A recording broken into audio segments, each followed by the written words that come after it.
Welcome back. And as we have listened together, these were praises in the praise of God and Prophet Muhammad. As recently we have celebrated the year 1440 AH of the Hijrah and the Hijrah of Prophet Muhammad and his followers from Mecca to Medina. And today in Nile Cruise, we're coming to you from Al Manial Palace, the palace of Prince Muhammad Ali. And today I'm happy to have with us an Egyptologist, a researcher, and one of the important historians, Mr. Ahmed Abu Laila. And we're happy to have you with us today. Thank you very much for the invitation, and I'm very pleased to be with you tonight. Thank you, sir. And of course, Egypt contains a large number of palaces dating from the time of the pharaohs through the Romans, the Fatimids, the Mamluks, and the modern Egyptian kingdom. Our guest has authored some books, including the great temples, the great tombs, the great kings and queens, the great gods and goddesses, and so, I mean, I think he has a lot to tell us. So, first of all, Mr. Abu Laila, what is the historic era that left behind most or more palaces in Egypt? Well, generally speaking, talking about Egypt and palaces, you are talking about the country of builders. We are builders, generally speaking. So the Egyptians, throughout their history, are great builders. Tombs and temples, as well as palaces and homes. So from ancient Egypt, we have some remains of pharaohs' palaces attached to some archaeological sites.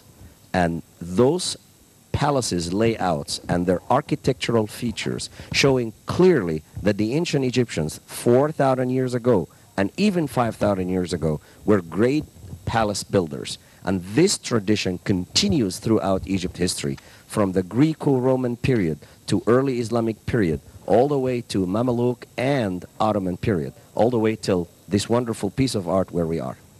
Mr. Ahmed, you're a historian. You've written several books about Egypt, and you're one. When we speak about Islamic architecture, you are one of the experts in that field. Now, definitely this complex is a mixture of everything. So would you tell us a bit about the artistic styles in it? Well, the Muhammad Ali family have had very special interests on mixing fusion art. Mm-hmm. It means they are originally not from Egypt. Mm-hmm. They came to rule when Muhammad Ali ruled Egypt. Mm-hmm. So they know where they come from. They are from Turkey mainland. Mm-hmm. They belong to the Ottoman Empire, and some of them actually from the Balkan areas. Mm-hmm. So their art reflect their backgrounds. Mm-hmm. So mixing European elements with Eastern element, it was their biggest concern. So that's why the house where we are is actually an incredible blend of artistic styles. You have a Persian touch, you have a Turkish touch, you have an Ottoman touch, and you have an Egyptian touch. And that's all clearly shows in most of their work. Mr. Abu Laila, in your view, what are the palaces most known to the people, and what are the palaces, the forgotten palaces, if you will? Well, because most of the palaces in the Islamic period were largely ruined and damaged in historic periods. So from the Fatimid period and Ayyubide period, there used to be palaces in Cairo, but mostly rebuilt during the Mamluk period. So we need to understand that the Mamluk period in Cairo history and Egypt history in general, it was a period of rebuilding. So older lands sold out, rebuilt. So palaces and gardens and royal buildings, they changed in the Mamluk period. So they become palaces and mosques and madrasas and schools. And that's why the Mamluk period, it is the beginning of changing the palaces of the early Islamic period into the modern Islamic period. So we know about Mamluk palaces, we know about Ottoman palaces, but we know very little about the Ayyubide and the earlier days of Islamic history. Mr. Ahmed, I'm going to divert from what we're talking about because I want to make use of you being here.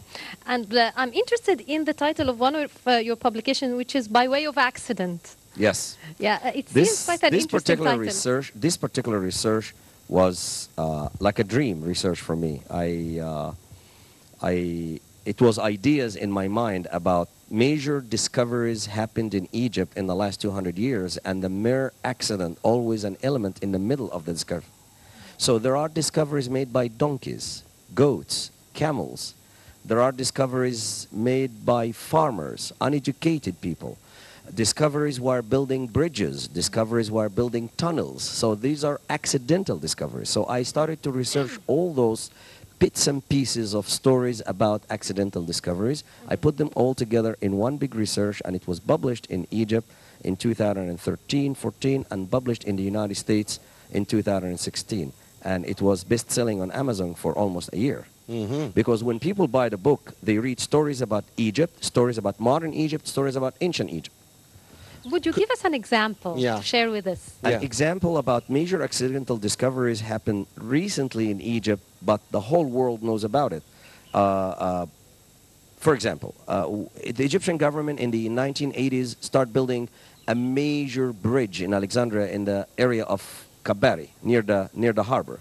And during the foundation of the bridge, they found a huge underground catacombs. This is the largest catacomb in Egypt, was discovered west of Alexandria under the bridge of Kabari. And this is an accidental discovery. There is another major discovery, for example, is the Solar Boat Museum behind the Great Pyramid of Giza.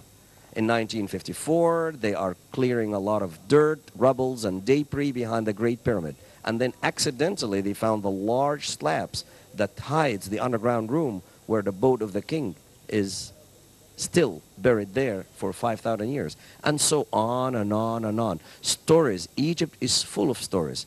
And there is no one month today in today's Egypt without an accident that leads to a discovery.